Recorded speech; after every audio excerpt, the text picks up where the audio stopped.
je suis vraiment ravie de vous retrouver aujourd'hui pour une nouvelle vidéo sur la chaîne qui devait être le dernier update lecture pour le All's Magical Readathon. Et ben j'ai pas réussi du tout. Je suis un petit peu triste, mais bon, j'en reparlerai plus en détail à la fin de la vidéo et on va se concentrer plutôt dans un premier temps sur les livres que j'ai réussi à lire cette semaine. Donc c'est parti. Le premier livre que j'ai lu cette semaine, il s'agit de Meilleurs ennemis de Sally Thorne, que j'avais choisi comme contemporain. Donc je ne sais plus c'était pour quelle matière, mais bref, il remplit la catégorie contemporain. Donc pour vous faire un rapide résumé sur l'histoire, on va suivre Lucy et Joshua qui font partie d'une maison d'édition. En fait, Lucy fait partie d'une maison d'édition, Joshua fait partie d'une autre maison d'édition, et comme l'édition se porte mal, ils décident de fusionner les deux maisons pour essayer de remonter un petit peu les entreprises. Et dans cette maison d'édition-là, en fait, on a vraiment encore les deux... C'est vraiment séparé, en fait. On a d'un côté la maison d'édition de Lucie, entre guillemets, et de l'autre côté, celle de Joshua, qui sont pas en guerre, mais... ils mangent séparés, ils travaillent séparément, voilà, c'est un peu compliqué. Et il se trouve que Lucie et Joshua, ce sont tous les deux les assistants de direction, donc chacun du patron des deux maisons d'édition de base. Et ça passe pas. Mais alors, pas du tout entre eux. Ils sont tout le temps en train de se chamailler, tout le temps en train de se faire la guerre, d'essayer de deviner des trucs perso sur l'autre pour pouvoir, entre guillemets, faire un peu du chantage derrière. En sachant qu'ils sont dans une grande pièce vide, et c'est décrit comme étant un peu réfléchissante. Ça veut dire que ce soit les murs, le plafond ou le sol, c'est dans un revêtement très très brillant qui fait qu'on peut se voir dedans. Et donc ils sont dans cette grande pièce avec juste leurs deux bureaux qui sont face à face, et ils sont tout seuls toute la journée. Et voilà. En gros, c'est à peu près ça le pitch de base. Alors, je vous cache pas qu'au début, j'ai trouvé ça un petit peu... Je me suis dit, oh, si c'est ça tout du long, ça va être un petit peu long. Parce que les premiers chapitres, en fait, on a vraiment les échanges qu'ils ont au bureau, et uniquement au bureau, en fait. À chaque chapitre qui commence, c'est une nouvelle journée. Mais ni dans la vie de Joshua, ni dans celle de Lucie, c'est vraiment au boulot. Et je me suis dit, si c'est comme ça tout du long, moi j'aime bien quand il y a un peu de contexte, quand il y a un peu de vie privée qui se mêle à ça. Et en fait, très vite, parce que peut-être que je suis un peu impatiente quand même, très vite, la vie privée commence à s'en mêler. On va se rendre compte que finalement, en fait, si ils se tirent un petit peu dans les pattes, c'est pas uniquement parce qu'en fait, ils peuvent pas se blairer, c'est un petit peu le même principe qu'en cours de maternelle quand il y a une petite fille qui dit qu'il y a un garçon qui arrête pas de l'embêter et qu'on lui dit peut-être qu'il est amoureux de toi. Et ben c'est un peu le même genre, sauf que c'est plus des enfants de 4 ans, c'est plutôt des grands enfants de 28 ans, je dirais. Ouais, 27-28 ans. Et ben j'ai adoré ma lecture. J'ai lu au début, quand je vous disais que c'était un petit peu long à se mettre en place pour moi, je crois que j'ai mis 2 jours. Il y avait des journées où je ne lisais pas. Et dès que ça a commencé à se mettre dans la vie privée des personnages, là par contre, j'ai dévoré en une journée. J'étais tout le temps en train de lire. C'était super bien. J'avais un petit peu peur qu'on ait le côté ils se détestent à fond au début et ils finissent ensemble à la fin. Et en fait, c'est beaucoup plus subtil que ça. On n'a pas le côté bad boy qui va faire tomber la petite fille gentille et toute mignonne et toute sympathique. C'est pas vraiment ça, c'est un peu plus complexe, je trouve, leur relation et le pourquoi du comment. Et tout ce qui est mis en place pour qu'ils se rapprochent finalement, je trouve ça super mignon, super addictif, hein, clairement très très addictif. Et voilà, en fait, j'ai adoré ma lecture, vraiment adoré, et je pense même que je l'ai lu sur ma liseuse. Je pense même que je vais me l'acheter en papier pour l'avoir dans ma bibliothèque parce que c'était vraiment une super bonne lecture et ça ne me dérangera pas de le relire un jour où j'aurai envie d'une romance sympathique. Voilà. Donc, si vous n'avez pas encore lu Meilleurs ennemis de Sally Thorne, bref, je vous le conseille. Franchement, c'est léger, c'est sympa à lire, c'est assez drôle. Voilà, ça se lit super bien. Voilà. Deuxième livre que j'ai à vous présenter. Donc là, je ne l'ai pas lu du tout sur ma liseuse. Donc, il s'agit de L'Appel de Cthulhu de H.P. Lovecraft. Donc là, aux éditions Bragelonne, donc qui est un livre illustré. Pareil, je me souviens plus du tout pour quelle matière je l'ai lu, mais c'était la matière de moins de 150 pages et pour cause, il en fait que 42, je crois. Je crois que c'est ça. Alors, comment vous dire ? Déjà, est-ce que je fais un résumé ? Est-ce que je peux résumer ce livre-là ? Je ne sais pas du tout. En gros, on va suivre... En fait, je saurais même pas vous dire. Je vais vous lire en fait la 4e de couverture parce que je serais incapable de vous résumer qui est le personnage principal, ce qu'il fait dans la vie, pourquoi. Voilà, c'est particulier. Quand je vous donnerai mon avis, c'est particulier pour celui-là. Bref, donc au niveau de la 4e de couverture, donc Boston 1926, à la suite du décès dans des circonstances étranges de son grand-oncle Francis Thurston. C'est incroyable parce que j'ai lu ce livre et là, le nom Francis Thurston ne me dit absolument rien.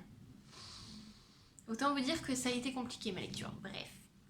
Donc, Francis Thurston découvre dans les documents dont il hérite l'existence d'une secte vouant un culte à une créature innommable endormie depuis des millions d'années. Sacrifices indicibles pratiqués dans les bayous de Louisiane, meurtres mystérieux perpétrés en divers endroits du globe, artistes sombrant dans la démence après des visions nocturnes terrifiantes, renaissance de cultes ancestraux et surtout une cité cyclopéenne surgissant de l'océan lors d'une tempête. Je vais m'arrêter là. Il y a encore un peu de texte, mais en fait, ça résume assez bien la chose. Donc, mon avis, c'est que j'ai mis des plombes à le lire. Il fait 42 pages, en sachant que même si les pages peuvent paraître très grandes, il y a énormément d'illustrations en fait. Donc, ça va très vite à lire. Et j'ai eu trop de mal. Les 2 premiers chapitres, c'était long. Et en plus, le premier chapitre, je l'avais déjà écouté en audio. Je m'en souvenais plus trop, mais... Après, en me mettant dans l'histoire, je me suis dit ah oui, c'est vrai que t'avais pas trop aimé ce livre audio-là, tellement qu'en fait, j'avais arrêté d'écouter au bout d'un moment parce que ça m'intéressait pas trop.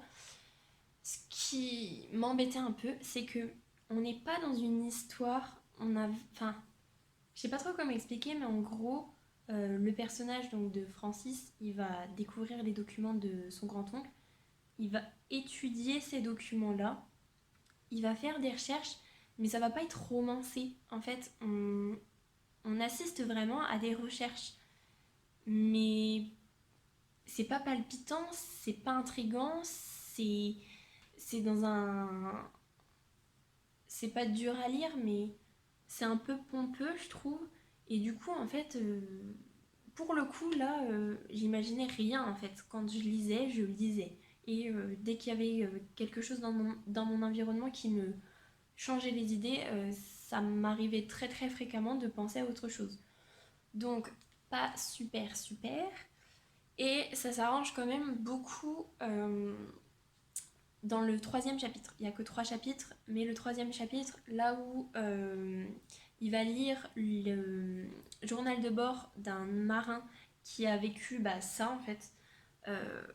Là, ça devient intéressant, mais surtout parce que les illustrations, elles sont topissimes.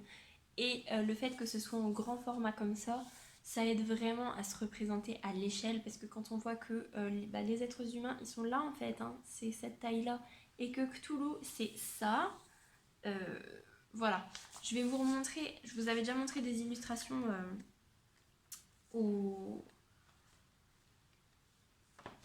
au début, mais par exemple celle-là, je sais pas si on va voir avec le reflet, mais enfin c'est top quoi, vraiment top. En sachant que on a le bateau ici, donc voilà, quand on regarde la taille de Cthulhu, c'est quand même pas mal.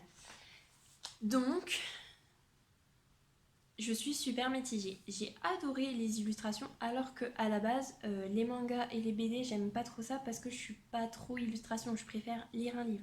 Et ben là clairement en fait pour celui-là c'est les illustrations qui sauvent tout pour moi parce que c'était pas romancé en fait. Je pense que c'est vraiment ça qui m'a le plus gênée et je sais pas parce que j'en ai déjà écouté d'autres de Lovecraft qui avait un petit côté un peu inquiétant, pas effrayant mais inquiétant. Et là en fait j'ai pas retrouvé l'atmosphère.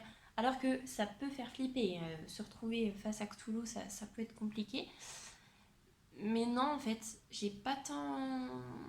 Je suis un peu restée indifférente. Mais j'ai surkiffé les illustrations par contre. C'était vraiment... c'est vraiment une illustration que j'adore. D'ailleurs, est-ce que je l'ai pas dit, mais l'illustrateur du coup c'est François Baranger. Donc je tiens à souligner que par contre son travail était topissime, mais voilà, un petit peu mitigée. Donc je sais que mon chéri va être un peu triste, mais en tout cas c'est une très belle édition et je suis quand même contente de l'avoir lu et admiré, on va dire. Voilà. Donc, c'était le 7e livre que j'ai lu pour ce challenge. Il ne m'en reste qu'un. L'appel de Cthulhu, je l'ai terminé samedi. Donc, il y a 4 jours. Et en parallèle, comme j'avais du mal à lire, j'ai commencé le dernier du challenge. Je me suis dit, ça va me motiver, ça va être bien. En plus, ça a l'air vraiment top. Vraiment génial. Donc depuis vendredi de la semaine dernière, j'ai commencé Les Faucons de Ravera de Melissa Caruso. Et je l'ai là, hein, je vais vous montrer. Donc voilà la bête. Voilà, j'en suis là. Donc j'ai lu ça. Il me reste tout ça. Donc je suis page 209 et il y en a 632.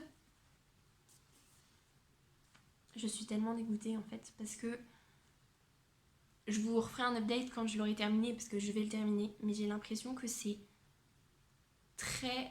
En fait, on a une action géniale qui peut se passer là. Et nous, on est là. On la voit du dessus et j'arrive pas à rentrer dedans. J'arrive pas à avoir envie de lire. Ça ne me dérange pas de m'arrêter de lire. Du coup, j'avance pas, quoi. Tellement que je me suis dit, non mais au pire, commence un autre livre de sorcière pour enchantement. En toute logique, ça doit être pour enchantement, mais j'ai un doute quand même. Bref, commence un autre livre de sorcière pour valider le challenge quand même, au cas où celui-là tu mettes plus de 10 jours à le lire. Donc j'ai commencé un autre livre hier, j'ai lu 8 pages. Finalement, je suis revenue à celui-là. Je ne sais pas en fait ce que je suis en train de faire. Je suis très certainement n'importe quoi. Je me fatigue. Bref, j'espère vous retrouver la semaine prochaine pour un update lecture qui clôture mon challenge parce que je veux vraiment valider mes buses mais aussi avoir un petit peu avancé mes lectures parce que là j'ai l'impression que je stagne totalement et c'est juste pas possible en fait. Après, du fait que la rentrée c'est lundi, forcément le boulot se rajoute et puis peut-être que je joue excessivement beaucoup aux Sims aussi. Donc peut-être que ça explique le fait que mes lectures ne soient pas au premier plan de ma vie en ce moment. Mais bon, tout ça pour dire que je vais m'arrêter là. Ça sert à rien de blablater pour rien. Et sur ces bonnes paroles, si cette vidéo vous a plu, n'hésitez pas à mettre un pouce dans les airs, à vous abonner à la chaîne et à venir discuter avec moi en commentaire. En attendant, je vous souhaite une très bonne semaine, de très belles lectures et je vous dis à la semaine prochaine. Salut!